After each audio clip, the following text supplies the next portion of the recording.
All right, I'm actually really excited for today's topic. I'm always excited, really, but I want to talk about how our mind can impact our health because you've probably heard the phrase mind over matter. And I like to try to take stuff like this, like phrases like this, and go, how do we turn this into something practical, something like meaningful and usable for us?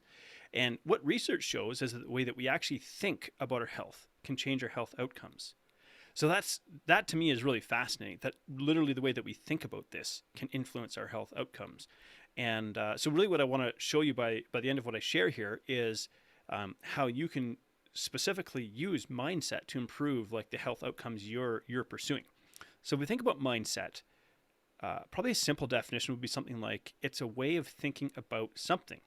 So our mind actually determines our response to situations. It shapes how we interpret our experiences or interpret what happens to us. Now, knowing this can actually be really powerful if we steer it in the right direction. So, I'm sure you've probably heard of the placebo effect. If not, I'll give you a little definition, but I'm going to share an experiment here um, to illustrate it. Like the placebo effect is when somebody in a medical experiment it receives an inactive treatment, but they're not told that the treatment they're receiving is inactive. So in one of my examples here, there was an IBS study. So IBS is irritable bowel syndrome. Try to say that 5 times. Irritable bowel syndrome. Yeah, so that's why we call it IBS. Much easier. Anyways, so they divide the group into, or sorry, the research study into 3 groups. So group one in the study, they actually received no treatment. Group two was receiving a treatment, but from a cold, uncaring practitioner. Uh, and group three was receiving a placebo from a warm, caring practitioner. So all 3 groups actually were not getting an active treatment. So group one, no treatment.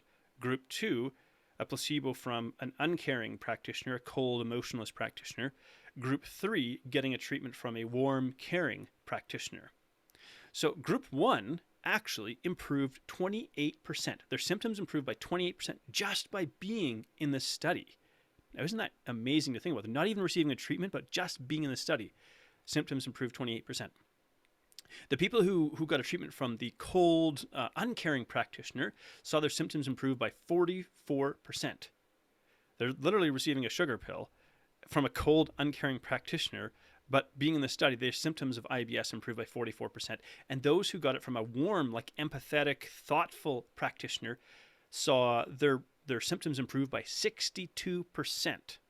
And remember, all of these people received a placebo, a sugar pill, like an inactive treatment that literally has no effect. So then, of course, that leads to the question, well, what helps them to get better? And really what the researchers concluded, and I think I agree with this, is that it's all to do with the mind and the mindset. And so whenever we do medical research, we actually have to account for this placebo effect. And so for us, there's 2 lessons that we can actually take from this really cool experiment here. That is, number one, when we feel safe, when we feel heard, when we feel cared for in any kind of setting where we're trying to improve our health, it actually triggers a healing response in the body. And number two, of course, is that the mind has a significant effect on our health.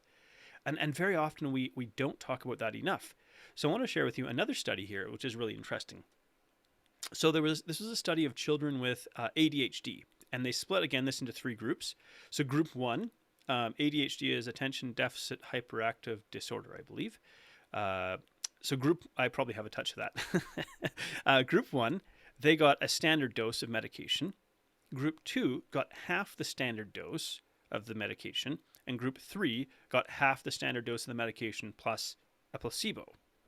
Now, what's really interesting is group three got basically identical results to group one while being given half the dose and half placebo. So you could see that, I think to myself, well, my gosh, we could basically give people half the amount of medication that we're actually giving them until it makes them better.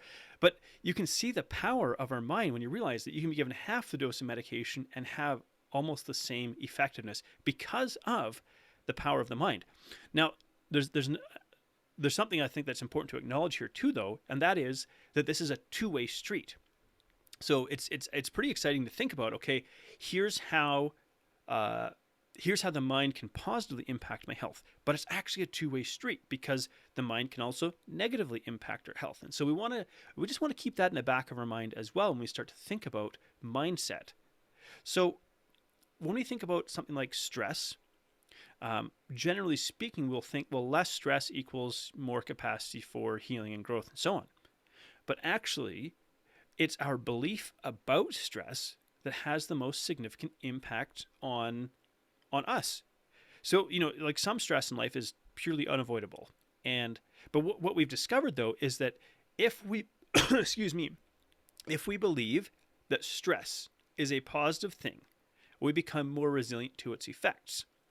In other words, if we go around saying, like, I'm so stressed out, oh, I'm so sick of stress, I'm so tired of stress, oh, I just wish the stress would go away, that actually makes us less resilient to stress. On the other hand, if we have this idea that, stress makes me stronger, stress makes me more resilient, I'm actually really good at handling stress, we become more resilient, and it has less of a negative impact on our health. So it's really interesting. So perception matters. So another example that I came across was a 20-year study, and they showed that if people perceived themselves as inactive, now this is regardless of activity levels, if people perceived themselves to be inactive, they actually had a 72% higher risk of health symptoms, or negative health symptoms. And so this is really fascinating, because it's not that they were 72% less active or any of that.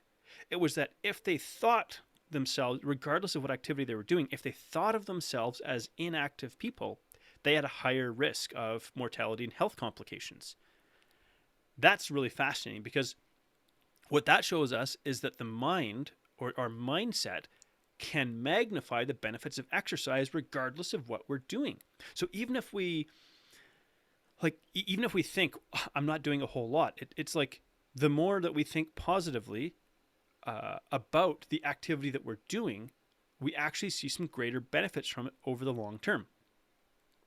So, of course, we also work around food, and I'd be remiss if I didn't address food. So we've touched on, stress and mindset and exercise, but what about food? So research shows us something really interesting here as well. So if we think about hunger, there was two groups. So here's another study, because I was like, clearly I'm a nerd for studies and I go digging for this stuff. Two groups were given a meal replacement shake. Now, group number one was told that it was a quote-unquote sensible shake. It was 140 calories. Group number two was told it was an indulgent shake that had 620 calories. Now, the truth is, they both got the exact same identical shake. Identical flavor, identical shake, and the shake was actually 380 calories. So group one thinks they're getting one that's 140 calories, and it's a sensible, low-calorie shake. Group two thinks they're getting an indulgent shake, and but they're getting the identical shake, 380 calories. So what they're trying to do is see, okay, well, what happens when we change our perception around what we're consuming?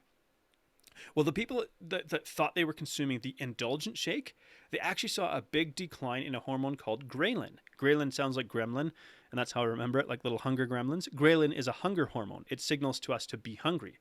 Well, when they thought that they were drinking this really satisfying, creamy, indulgent shake, they saw a big drop in ghrelin, whereas the ones who thought that they were drinking the sensible, low-calorie shake still felt hungry afterwards. So we get more satisfaction out of what we eat based on how we perceive it.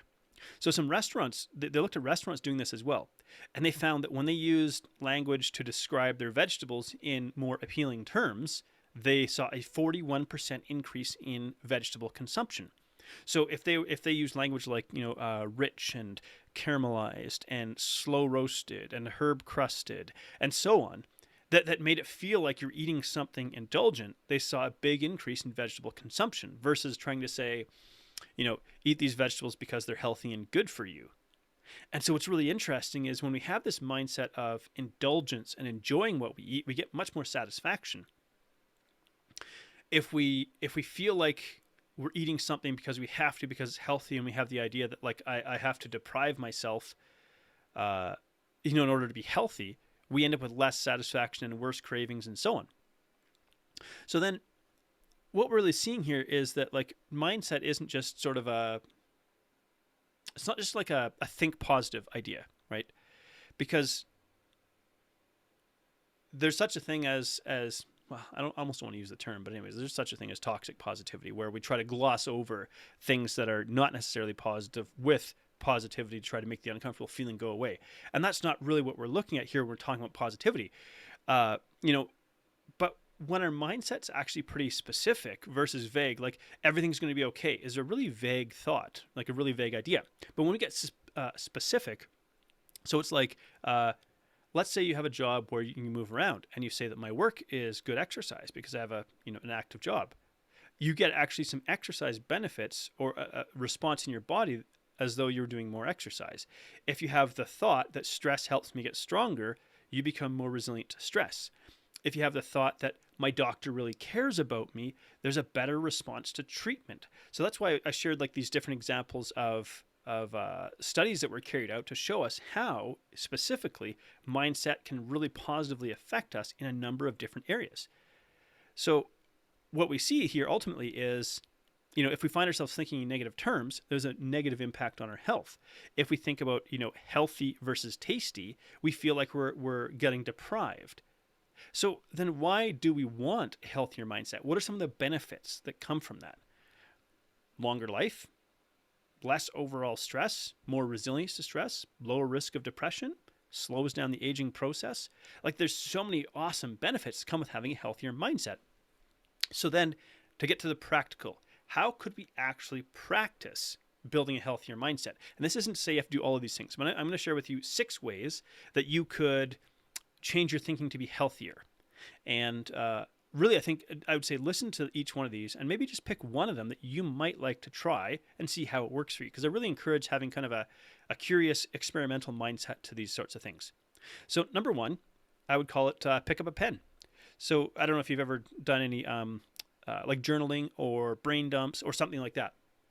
When we go to write what's in our mind onto paper, it has a really, really helpful effect. Now, when it comes to getting results, like results in exercise and results in sort of our pursuit, weight loss and getting healthier and so on, if we can write down a visualization of our healthiest self and like be descriptive, like, I'm wearing this outfit, I'm waking up at this time, feeling this energy, I do this, and we can really, instead of saying, I just want to feel better, again, that's really, really vague, and vague doesn't work well with mindset. We want to get more specific. And the more specific we can get with what we write down and how descriptive we can be, the more we find ourselves moving towards that healthy person we're trying to be, because we have a clear picture of what it is in our mind. So that's number 1, pick up a pen. Number 2 would be watch out for cognitive distortions. And a cognitive distortion is what we call an exaggerated perspective on reality. For example, if I get a headache and I go, well, because I have a headache, I probably have a brain tumor. Woo, that's a big leap to make, headache to brain tumor. That's what we could call a cognitive distortion. Sometimes our brain does something where, if we feel like if we experience a bad emotion, that bad, or I don't even want to call it a bad emotion. I don't like that term. An uncomfortable emotion. Let's call it that. If we experience an uncomfortable emotion, we get this thought like it's never going to end or never going to away, or we're never going to stop feeling like this. That's a cognitive distortion. I'm sure you've talked about all or nothing thinking. I always do this, or this never happens for me. And what it is our brain focuses in on these little elements, and it's like it zooms in on a tiny little fraction of what's actually happening and then blows it up so it looks like that's our reality. Now, what's really interesting is that pessimism is actually our brain trying to protect us. And you think, well, how is that? It's like if we can, from our brain's perspective, if we could maybe anticipate all the terrible things that could possibly happen to us, if we can anticipate and brace ourselves and prepare ourselves and get ourselves ready just for all the worst possible scenarios, if we're prepared for that, then if something like that comes to fruition, it's less painful. So it's really interesting to think about pessimism as a way that our brain's actually trying to protect us. So now we could say to our brain, well, thank you. Thank you for trying to keep me safe, but I'm okay. So number, I think it's number 3, positive people. So we actually adjust our perception based on our closest human connections. So if we're social, we see cortisol go down and dopamine go up. So we actually have a less stressful physiology, and we experience more pleasure in life. And we know that mindset is also contagious. So we tend to, because we're group or herd animals as human beings, we tend to adjust how we feel and how we are based on who we're around. And maybe you know this if you've ever been around a real negative Nelly or a Debbie Downer, and they're just always like gloomy and sad and complaining and so on, that starts to rub off. And on the same token, I think there's an opposite effect. You'll notice that when we're around somebody who's like happy or cheerful or positive, that that also starts to rub off. I think this is now number 4. Positive reality. I should have written numbers down. Anyways, positive reality check. So we go back to our brain preparing us for that worst case scenario. Well, what would be really interesting to do is if you're feeling worried about these things, to actually write them down and then check back like a week or a month later and see all these things that I worried about. Did they come to fruition? Did they actually happen? And I've heard this stat, and I can't verify it, but it's something like 97% of the things that we worry about never actually happen. But again, if we think about the power of our mind to shape our health, if we think about the things that we worry about and stress about, that actually has a physical effect on our health. So if we do something like this, I call it that positive reality check, where we check back about all the things we were worried about, like a week or a month later or whatever, we find out that, all these doomsday expectations we had, they really didn't happen. And that helps us to kind of reshape and sort of retrain our brain to go, hey, it's good to, think about these possibilities, but we don't want to be like heavily burdened down by all these worries. So number 5, I think we're number 5. I touched on earlier this idea of toxic positivity. Well, in this case, it's like don't suppress difficult or uncomfortable emotions. So we don't want to confuse, optimism and positivity with burying or hiding from difficult or uncomfortable emotions. And remember, I corrected myself. I don't like this idea of calling them bad or negative, because I like to think about emotions kind of like this check engine light. So on the dashboard of your car, this little yellow light comes on and says something needs your attention. So it's just letting you know, hey, something here needs your attention. We want to trust that we are resilient enough to experience an uncomfortable emotion and continue to live. That this emotion isn't going to drown us and bury us, even though it's difficult or uncomfortable. So don't confuse the idea of positivity with burying or hiding these difficult or uncomfortable emotions, but give space for them. And last one, a really practical one, is prioritize sleep and activity. So when we're well rested, we have better emotional regulation. We're just better able to regulate emotions and what we feel. And of course, activity is a natural mood booster. It produces endorphins. A little sort of nerd fact, I guess, from my perspective. Endorphins is a compression of, or what's the word, a contraction? Endogenous morphines. So we have opioid receptors in our body, and within our body, we can produce opioids, endogenous morphines, endorphins. And so activity boosts that and makes us feel good. And so, for yourself, so I listed these 6 things, and it'd be kind of, I think it's kind of interesting just to think about which of these ones, let's see now if I can remember them off the top of my head. Pick up a pen. Nope, already forgetting them. Even though I just listed them. Anyway, so pick up a pen, don't suppress negative emotions, be a little bit more active, positive reality check, and there was 2 others. Anyways, think about one of those that you think is particularly helpful. For me, I like this idea of this positive reality check, comparing what my brain tells me versus actual reality. And so what I really wanted to, I think, illustrate here is our brain and our mindset are really, really powerful. It's when we realize, wow, there's this much of an effect.